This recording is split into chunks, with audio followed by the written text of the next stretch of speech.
I don't have many Christmas poems, but the poem I'm going to do is one that features a character that is on every second or third Christmas card, and that is someone that always wears a bit of red, and it's actually the robin.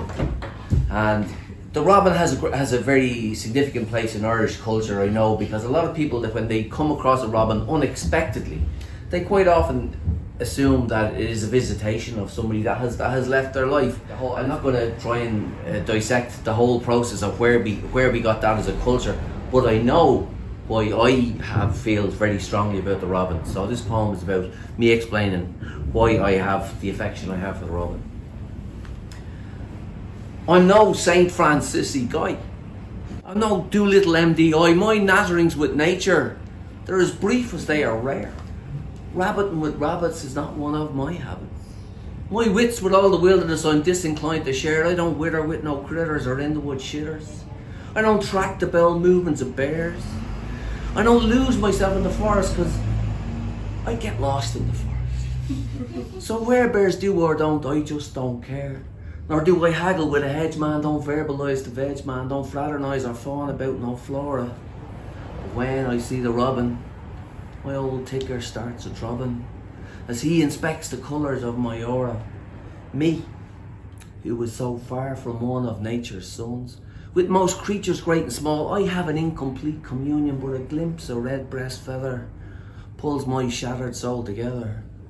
'Cause with the robin, it's a reunion. With the robin there's a childhood affection I have never quite outgrown. I'll say, there's a squirrel, look a duck. Oh Rob mate, how's it going? And I knew a conversation I heard my dad initiate with the robin as he perched upon our old back garden gate, 'cause I was short trousered, saggy socked when the seed of first was sown. Somewhere between hip and knee high was as far as I had grown, and my dad, he hailed the robin like one of his workmates on the street. The robin's reply, this world-weary look that asked, when do we eat?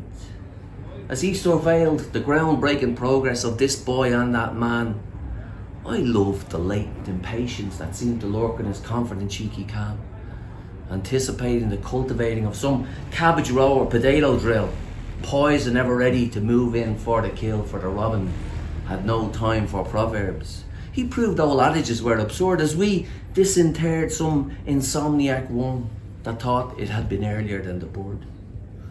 And fearlessly he would swoop to steal this prize from still settling sods.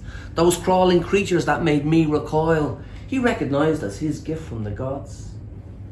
On a flash he disappeared, with the power and parental speed of a father with feathery bellies to fill, of a mother with beaks to feed. Just as quick he would return, not satisfied, not in the least, back to source another course for the growing family feast. And when work was halted or adjourned at the call that tea is made, we'd return to find the restless robin on the handle of the spade. Trying to work it yourself, Rob? My dad asked with hands on hips, and he turned his head and he looked at me with one of his smiles on his lips. And I don't remember too much more of that interaction between us three, but there's only two of us left to remember now, and that's the robin and me. So I'm never too isolated if he joins me as I roam. The robin's a sight for my sore eyes, bit of home away from home, turning the sod on the old emotions, unearthing afresh those old devotions, breaking the tension of my surface to tear down my facade. And I value what I have much more when I remember what I had. So disinclined I still remain to chat with most birds and beasts known to have shat and fertilised some ferny forest floor. No song will ever fill my throat for those fowlers of the undergrowth, for not one of them have I ever met before. Hence with all those other creatures my words are gauche and immature, but when I'm with the robin, I'm a regular raconteur. I bear those creatures no ill will yet, as is now, so ever will. Unholy remain our communion. But with the robin, things are different. Our meeting's all our heaven sent. With the robin, it's a reunion. Thank you.